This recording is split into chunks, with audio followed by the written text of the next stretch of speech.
Ils m'ont trahi. Épisode 2. Le silence avant la tempête.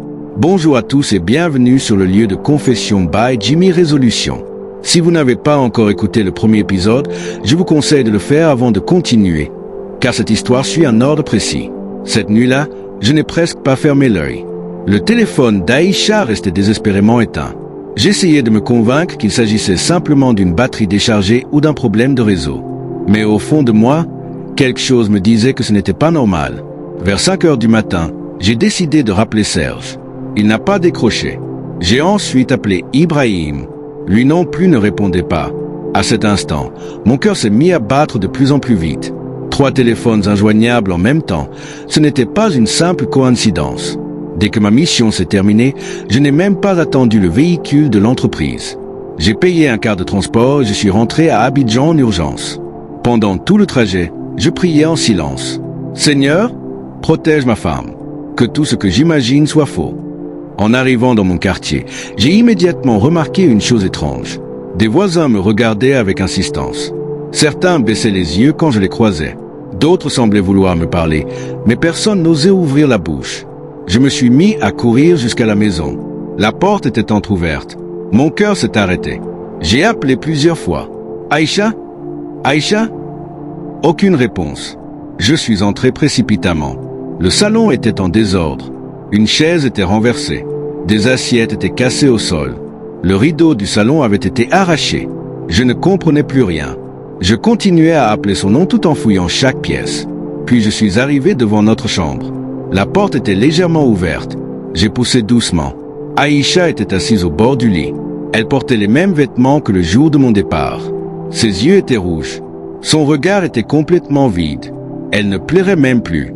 Elle fixait simplement le sol. Je me suis approché doucement. Mon amour, qu'est-ce qui se passait?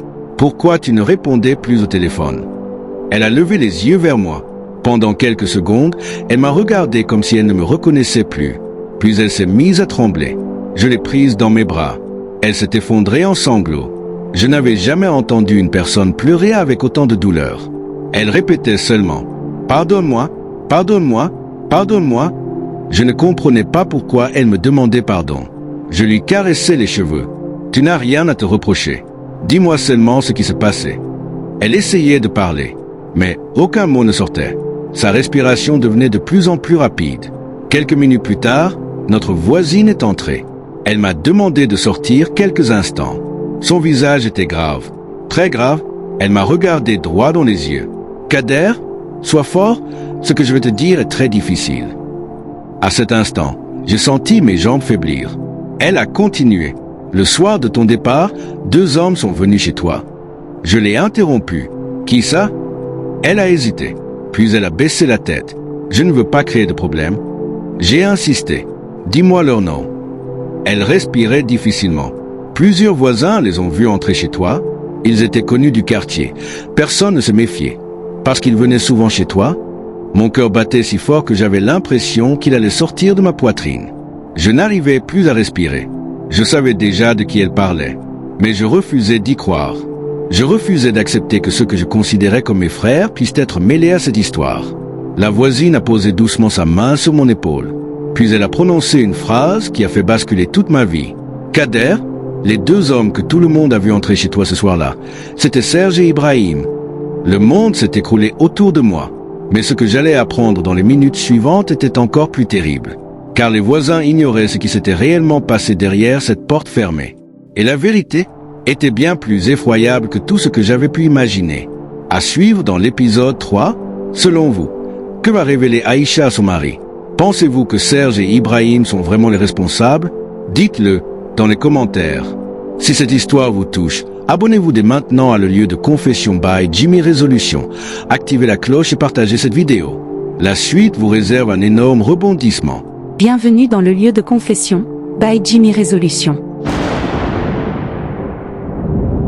Ici, lorsque la pluie tombe et que le tonnerre gronde, les voix se libèrent. Les secrets enfouis refont surface. Les vérités que personne n'a jamais osé prononcer trouvent enfin un refuge. Dans cet espace, des hommes et des femmes viennent déposer leurs blessures, leurs regrets, leurs fautes, leurs espoirs. Des histoires d'amour, de trahison, de miracles, mais aussi des douleurs silencieuses que personne ne voit. Ici, rien n'est inventé. Chaque mot est réel, chaque émotion est vraie, chaque confession est un morceau de vie livré en toute discrétion. Abonnez-vous maintenant, invitez vos amis à nous rejoindre. Et si vous avez une histoire à partager, envoyez-la au numéro affiché à l'écran. Préparez-vous. Chaque jour, une nouvelle vérité se dévoile.